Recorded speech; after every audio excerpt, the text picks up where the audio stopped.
the second part. Now, out of all the trees, okay, we know that there can be many types of tree, but we will now focus on a specific type of tree that we called binary tree. Now, why this tree is called binary tree? Because normally a tree has no limit. It can have 2 child, it have 0 child or 100 child. But in binary tree, no node can have more than 2 children. That's why it's called binary tree. There is no number of trees are allowed to have more than 2 children. Now, here is an example of binary tree that you can see in the screen, and all the nodes, as you can see, either have 2 children or less, but not more than that. Okay. And what are the leaf nodes? D, H, I, F, J. All of them have 0. Okay. So binary tree is a tree where you can have maximum of 2 children or 1 children or 0 children. There's no limitation. There's a limitation of how many children you can have, and that's what it actually makes us easy for us for our understanding. And we start our topic with the binary tree. So binary tree has actually again the same thing. It's a spatial node called root node, and it has 2 type of tree, that is called left subtree and the right subtree. So basically LT means left subtree, RT means right subtree. So if this is a tree, okay, here we can see B is in the left subtree, C is in the right subtree, and B left, C right. Okay, so the tree will have 2 subtree. Now, binary tree. So binary tree is a finite set of elements that are either empty or is partitioned into 3 disjoint subsets. I will come back to this later, but this is a concept of your discrete math course. If you remember that if there is a relationship between the elements of a set, that we can actually divide them into 2 separate groups in a way that one group doesn't actually, there is no relationship between any elements on the set. So let me just draw a diagram for your better understanding. Let's assume there is a party, person A, person B, person C, D, A. So person A knows C, person A knows D, person B knows C, person B knows D, person B knows A. Now, this can be called a disjoint subset if you can actually divide your friends in a way that here person A may know any person from this set. So I can say that this set, people from this set can know any person from this set.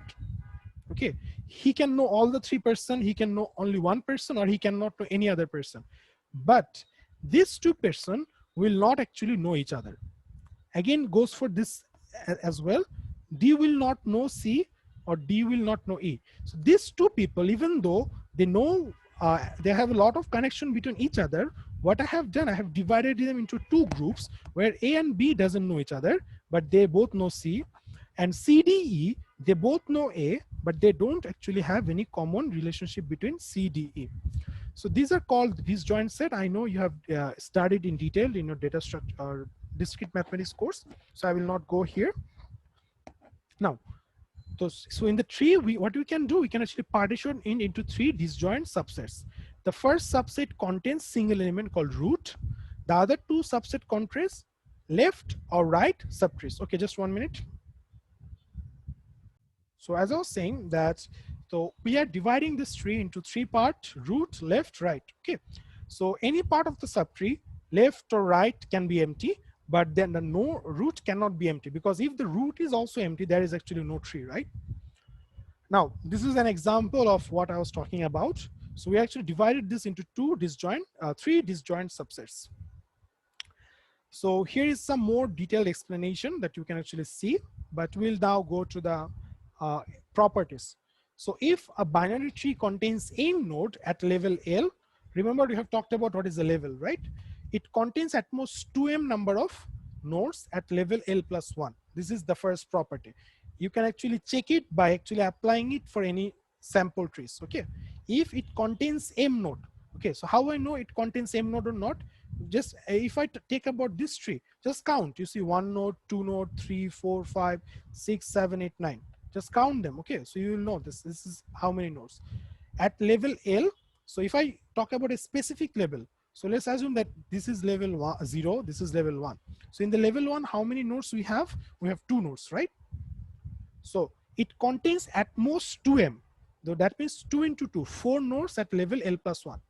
So let me just let this sink in, that if you have 2 nodes at level, if you have 2 nodes at level 1, it contains at most 2 into 1, sorry, 2 into 2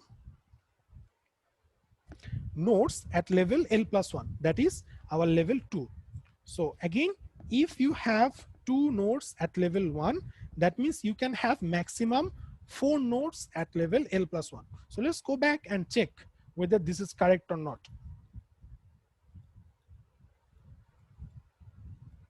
So here, how many nodes we have in this level? We can clearly see there are 2 nodes, right? So they're saying if you have 2 nodes in this level, you can have maximum 4 node in this level.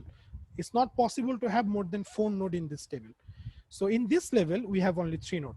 Again, if I actually talk about this level, this is level 0. So if I have 1 node in the level 0, then I will have 2 into 1, that is 2 node into the level 1. It's not possible to have more than this amount of nodes. Now we can actually think it like this, or you can just generalize. Generalize means that we already know this is a binary tree, and in the binary tree, it's not possible to have more than 2 nodes, right? So this is actually a simple calculation, but this actually rules comes in handy whenever we are handling with other type of trees. So we'll talk about that later, don't worry. So these are the 3 types of binary tree that we have: complete binary tree, strictly binary tree, and almost complete binary tree. Even though the names actually sounds very much similar, okay, complete, full, strict binary, but there's a very small difference. Let me start with the strict binary tree. In this strictly binary tree, if every leaf node in a binary tree has non-empty left or right subtree, then this is called strict binary tree. Again, let me just go one by one, that if every non-leaf node, non-leaf means those who have children. So who have children here? B, D, C, A. These are the nodes who have children. Okay, so they are the non-leaf node. So if every non-leaf node in a binary tree has non-empty left or right subtree, that means non-empty, that is they have left or right subtree. So A has left or right, yes. B has left or right, yes. C has left or right, yes. Then the tree is called strictly binary tree. So every node who has a parents must have 2 children. That's in the simple terms that I can say. Every node that is a parent must have 2 children. Okay, so that is called strictly binary tree. To put it in another way, all the nodes in a strict binary tree are degree of 0 or 2. So basically they will either have 0 children or they will have 2 children. Okay, so this is the condition for strict binary tree. Now the next, let's go for the next one. Complete binary tree. What does complete binary tree means? So basically that except the last level, okay, all other level will be full. Okay, so let me just pause it here.